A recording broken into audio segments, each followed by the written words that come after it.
ماں تم گواہ رہنا، تم گواہ رہنا، اور کہا اے اللہ میں توبہ کرتا ہوں، میں تیرے سامنے توبہ کرتا ہوں، اے اللہ تو توبہ کرنے میں حسن بصری کا محتاج نہیں ہے۔ اپنا دوپٹہ میرے گلے میں ڈال کر مجھے شہر کی گلیوں اور سڑکوں میں مرے ہوئے کتے کی طرح گھسیٹنا، میں توبہ کرنا چاہتا ہوں لیکن مجھے توبہ کرنے کا طریقہ نہیں آتا کہ مجھے کسی قبرستان میں دفن نہ کرنا، مجھے گھر کے کسی کونے میں دفن کر دینا۔ حضرت حسن بصری رحمۃ اللہ علیہ کے زمانے میں ایک شخص تھے، اللہ تعالیٰ نے انہیں بہت مال و دولت سے نوازا تھا۔ وہ یہ کہ وہ شخص بیمار ہو گئے، اور بیمار ایسے ہوئے کہ کچھ دنوں کے مہمان بن گئے، اور کچھ ہی دنوں بعد دنیا سے رخصت ہو گئے،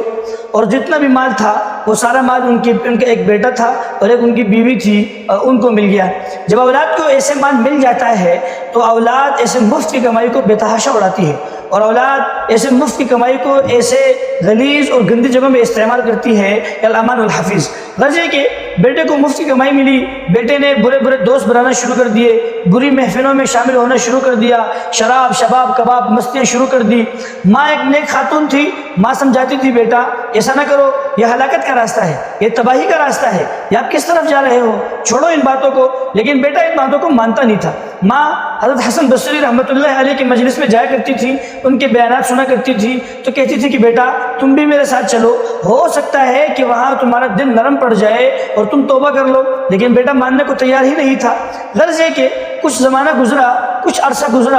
اور بیٹا بھی بیمار ہو گیا۔ اسی لیے کہ اللہ کا دستور ہے کہ جب کوئی آدمی مال کو ایسے بے تحاشا فحاشی اور اوریانی میں خرچ کرتا ہے، اللہ تھوڑی ڈھیل دیتے ہیں، اور ڈھیل دینے کے بعد پھر اللہ پکڑ کرتے ہیں، اور اللہ ایسے مہلک اور لا علاج بیماریوں میں مبتلا کرتے ہیں کہ جن کا کوئی علاج نہیں ہوتا۔ غرض یہ کہ وہ نوجوان بیمار ہو گیا۔ جب بیمار ہو گیا تو ڈاکٹروں کو بلوایا گیا، طبیبوں کو بلوایا گیا، انہوں نے کچھ عرصہ علاج کیا، اور پھر وہ جواب دے گئے کہ اس بیماری کا کوئی بھی علاج نہیں ہے۔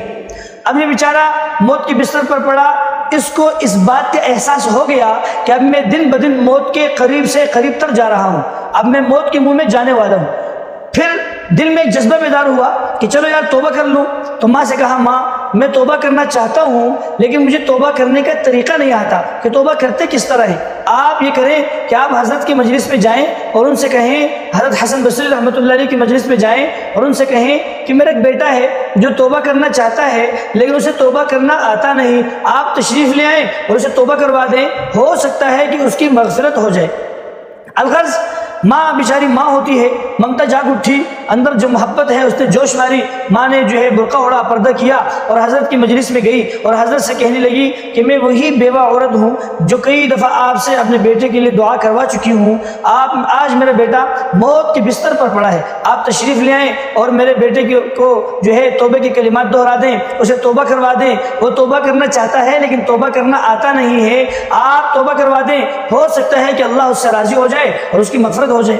حضرت نے فرمایا کہ ہزاروں اور سینکڑوں تعداد میں لوگ درس حدیث سننے کے لیے بیٹھے ہیں، تو ان کو چھوڑ کر میں آپ کے بیٹے کے پاس نہیں جا سکتا۔ حضرت نہیں گئے۔ اب یہ ماں واپس چلی آئی، جب ماں نے دروازہ کھولا تو بیٹے کی نظر دروازے پر ہے کہ کب ماں آئے گی، دروازہ کھولے گی، ساتھ میں حضرت ہوں گے۔ جب ماں نے دروازہ کھولا، ماں اکیلی تھی، تو بیٹے نے پوچھا کہ ماں کیا ہوا؟ تو ماں نے کہا ہلاکت ہے تمہارے لیے، بڑی بربادی ہے کہ جب میں تمہیں کہتی تھی کہ آ جاؤ حضرت کی مجلس میں بات سن لو، بیان سن لو، ہو سکتا ہے کہ دل نرم پڑ جائے، تم توبہ کر لو، اس وقت تو تم جاتے نہیں تھے، آج حضرت نہیں آ رہے۔ اب بیچارہ نوجوان تھا، رونا شروع ہو گیا، اپنے آپ کو موت کے قریب سے قریب تر دیکھ رہا تھا، رونا شروع ہو گیا، اور روتے روتے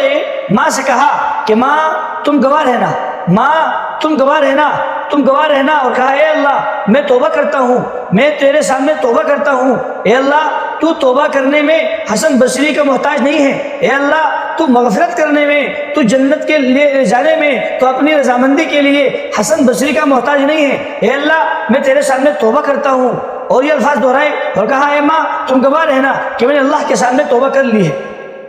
الغرض پھر ماں سے کہنے لگا ماں میں دنیا سے جانے والا ہوں لیکن میری دو باتوں پر عمل کر لینا، ایک بات تو یہ عمل کر لینا کہ مجھے کسی قبرستان میں دفن نہ کرنا، مجھے گھر کے کسی کونے میں دفن کر دینا، اسی لیے کہ میں اتنا گناہگار ہوں، اگر مجھے کسی قبرستان میں دفن کر لیا تو ساتھ والے قبر کو بھی میرے عذاب کی وجہ سے تکلیف ہوگی، اسی لیے ماں مجھے کسی قبرستان میں دفن نہ کرنا، مجھے گھر کے کسی کونے میں دفن کر دینا۔ اور کہنے لگا ماں دوسری بات یہ ہے کہ مجھے مرنے کے بعد اپنا دوپٹہ میرے گلے میں ڈال کر مجھے شہر کی گلیوں اور سڑکوں میں مرے ہوئے کتے کی طرح گھسیٹنا، تاکہ میرے دوست، میرے نوجوان دوست، میرے یار احباب، ان کو پتہ لگ جائے کہ جو آدمی اللہ کی نافرمانی میں، فحاشی اور عریانی میں اپنی زندگی گزارتا ہے، اس کا حشر اور اس کا انجام اس طرح ہوتا ہے۔ اور کہا ماں میں جانے والا ہوں، لیکن ان دونوں باتوں پر عمل کر لینا کہ ایک تو مجھے قبرستان میں دفن نہ کرنا، اور ایک اپنے دوپٹے سے پھندا بنا کر میرے گلے میں ڈال کر شہر کی گلیوں اور سڑکوں میں مجھے مرے ہوئے کتے کی طرح گھسیٹنا۔ اور یہ کلمات کہے اور کلمہ پڑھا اور استغفار پڑھا،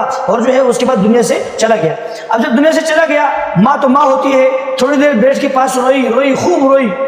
پھر آخر سوچا کہ کب تک رونا ہے، جنازہ بھی ہے، دفن کفن بھی ہے، سب کچھ ہے۔ اٹھی، محلے والوں سے درخواست کی کہ تم لوگ جانتے ہو کہ میرے اس دنیا میں کوئی نہیں تھا سوائے اس بیٹے کے، اور وہ فوت ہو چکا ہے، تم لوگ اس کے لیے دفن کفن کا انتظام کرو، قبر کا انتظام کرو، تو اسے غسل دے دو، اسے نہلا دو۔ اور محلے والوں نے کہا کہ ٹھیک ہے، اور کہا کہ جب جنازہ تیار ہو جائے تو پھر مجھے خبر دے دینا۔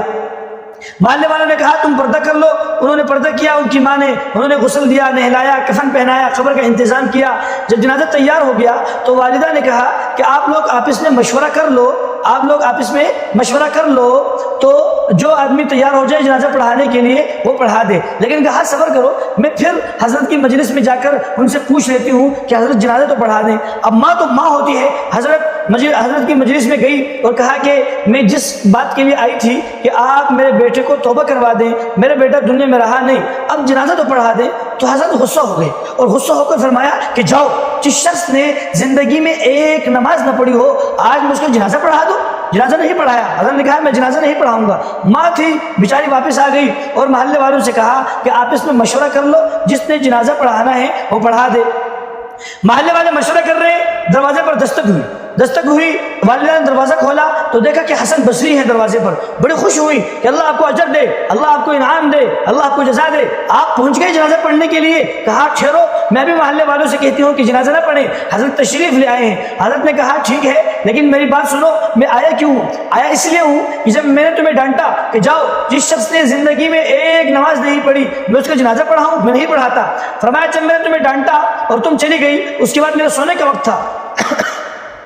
جب میں سویا تو میں نے خواب میں دیکھا کہ ایک شخص مجھے ڈانٹ رہا ہے اور مجھے کوئی غیب سے آواز سنائی دے رہی ہے، اور میں یوں سن رہا ہوں کوئی مجھ سے کہہ رہا ہے حسن تو میرا کیسا ولی ہے، تو نے میرے ایک دوست کا جنازہ پڑھانے سے انکار کر دیا، کہ تو میرا کیسا دوست ہے، میرا کیسا ولی ہے۔ اور میں اس لیے میں اٹھ کے آیا ہوں کہ اب میں اسے جنازہ پڑھا دوں۔ تو نوجوانوں اس واقعے میں بہت ہی پیارا سبق ہے توبے کا، کہ زندگی کا جو بھی موڑ ہے، ہم ٹھیک ہیں، بیمار ہیں، تندرست ہیں، امیر ہیں، غریب ہیں، توبے کا دروازہ ہر وقت انسان کے لیے کھلا ہے، موت تک توبہ کا دروازہ ہر وقت کھلا ہے۔ اسی لیے ابھی ہی ہاتھ اٹھائیں اور توبہ کریں۔ کہ توبہ کہتے کسے ہیں؟ توبہ کہتے ہیں کہ جو ہو چکا اس پر شرمندگی ہو، اس پر ناراضگی ہو، اس پر ندامت ہو، اور آئندہ نہ کرنے کا پختہ ارادہ ہو کہ آئندہ ایسے کام نہیں کروں گا، اور اللہ کے سامنے گر گرائیں اور کہیں کہ اے اللہ میری توبہ، اے اللہ میری توبہ، اے اللہ تو ہی ہے جو ہماری سنتا ہے، تیرے در کے علاوہ تو کوئی در نہیں۔ اگر ہم سچے دل سے توبہ کریں گے تو اللہ فرماتے ہیں ادعونی استجب لکم، یار مانگو میں تمہارے لیے تمہاری باتوں کو، تمہاری دعاؤں کو قبول کروں گا۔ تو اس واقعے سے ہمیں بڑا پیارا سبق ملا کہ کسی بھی موقع پہ اللہ سے مایوس اور نا امید نہیں ہونا چاہیے۔